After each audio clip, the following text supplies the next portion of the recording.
আসসালামু আলাইকুম। আপনাদের কাছে যদি কোনো নন স্মার্ট টিভি থেকে থাকে বা কোনো মনিটরকে যদি অ্যান্ড্রয়েড টিভিতে রূপান্তরিত করতে চান, তাহলে আপনি পারচেস করে নিতে পারেন এমআই এর এই 4K টিভি স্টিকটি। আসুন এর আনবক্সিং দিয়ে শুরু করি। এই হইল এমআই Xiaomiর 4K টিভি স্টিকটির বক্স। চলুন বক্সটি খুলে দেখা যাক যে বক্সটির ভিতরে কি কি রয়েছে। প্রথমে পেয়ে যাবেন একটি ইউজার ম্যানুয়াল গাইড, যেটা কখনই কেউই পড়ে না, আমিও পড়বো না, সাইডে রেখে দিই। এরপরে পেয়ে যাবেন সুন্দর একটি রিমোট।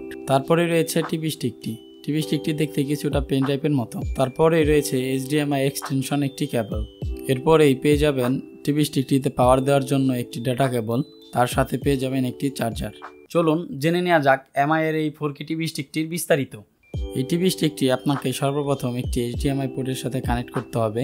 অনেক সময় দেখতে পারবেন যে এই টিভি স্টিকটি সরাসরি আপনি লাগাতে পারবেন না, তার জন্য যে এক্সটেনশন কেবলটি রয়েছে সেই এক্সটেনশন কেবলটি আপনি টিভি স্টিকটির সাথে লাগিয়ে তারপরে ওই এক্সটেনশন কেবলটি আপনি HDMI পোর্টের সাথে কানেক্ট করে দিবেন। তারপরে টিভি স্টিকটিতে পাওয়ার দিলেই হয়ে যাবে। পাওয়ার দেওয়ার পরে যখন টিভি স্টিকটি আপনার চালু হয়ে যাবে, তারপরে কিছু সেটআপ প্রসেস আছে, সেই সেটআপ প্রসেসটি আপনার মতো করে আপনি সেটআপ করে নেবেন।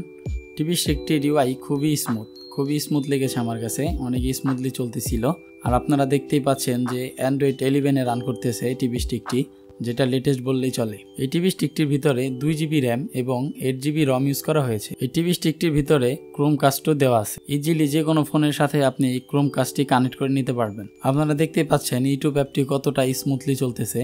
আপনারা চাইলে ইউটিউবে 4K ভিডিও প্লে করতে পারবেন। আপনি টিভি স্টিকটিতে প্লে স্টোর পেয়ে যাবেন। প্লে স্টোর থেকে যে কোনো ধরনের অ্যাপস অথবা গেমস ইজিলি ডাউনলোড করে নিতে পারবেন। ট্রফি অথবা বঙ্গ এই ধরনের অনেক অ্যাপস রয়েছে, যে অ্যাপসগুলো আপনি যদি ইনস্টল করে নেন তাহলে স্যাটেলাইট চ্যানেলগুলো আপনি লাইভ উপভোগ করতে পারবেন। আপনার এই টিভি স্টিকের সাথে যে রিমোটটি পেয়ে যাচ্ছেন, এই রিমোটটির ভিতরে যে ভয়েস অ্যাসিস্ট্যান্ট বাটনটি রয়েছে, যদি আপনি স্পষ্ট ভয়েস দিতে পারেন তাহলে এই টিভি স্টিকটির ভয়েস অ্যাসিস্ট্যান্টটি অ্যাকুরেট কাজ করে।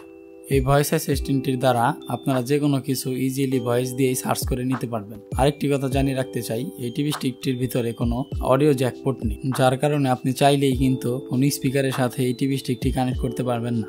যদি কোনো স্পিকারের সাথে আপনি এই টিভি স্টিকটি কানেক্ট করতে চান তাহলে সেই স্পিকারটিতে ব্লুটুথ কানেকশন থাকা লাগবে। ব্লুটুথের মাধ্যমে আপনি এই টিভি স্টিকটির সাথে আপনি স্পিকারটি কানেক্ট করে নিতে পারবেন। এই টিভি স্টিকটিতে মাইক্রো USB পোর্ট না দিয়ে যদি টাইপ-সি পোর্ট দেওয়া হতো তাহলে হয়তো আরো ভালো হতো। বুঝতেই তো পারলেন এই টিভি স্টিকটিতে কি কি রয়েছে। যাদের বাসায় একটি নন স্মার্ট টিভি রয়েছে, যে টিভিতে HDMI কেবল সাপোর্টেড, সেই টিভিতে আপনারা এই টিভি স্টিকটি নির্দ্বিধায় ইউজ করতে পারবেন। অনেকের বাসায় অ্যান্ড্রয়েড টিভি রয়েছে, যে টিভিগুলো এখন অনেক পুরনো হয়ে গেছে, ইউটিউব ইউজ করতে গেলে ইউটিউব অনেক ল্যাগ করে বা ইউটিউব সাপোর্টেড না, তারা চাইলেই নির্দ্বিধায় এই এমআই 4K টিভি স্টিকটি নিতে পারে। আশা করি Xiaomiর এই 4K টিভি স্টিকটি আপনাকে স্মুথ একটি এক্সপিরিয়েন্স দিবে। এই Xiaomiর 4K টিভি স্টিকটি যারা পারচেস করতে চাচ্ছেন, ডেসক্রিপশন বক্সে আমি পারচেস লিঙ্কটি দিয়ে দিব, ওই লিঙ্কে গিয়ে আপনি পারচেস করে নিতে পারবেন। আশা করি আমার এই ভিডিওটি আপনাদের কাছে ভালোই লেগেছে। যদি ভালো লেগে থাকে তাহলে লাইক, কমেন্ট, শেয়ার করবেন এবং সাবস্ক্রাইব করতে ভুলবেন না। আল্লাহ হাফেজ।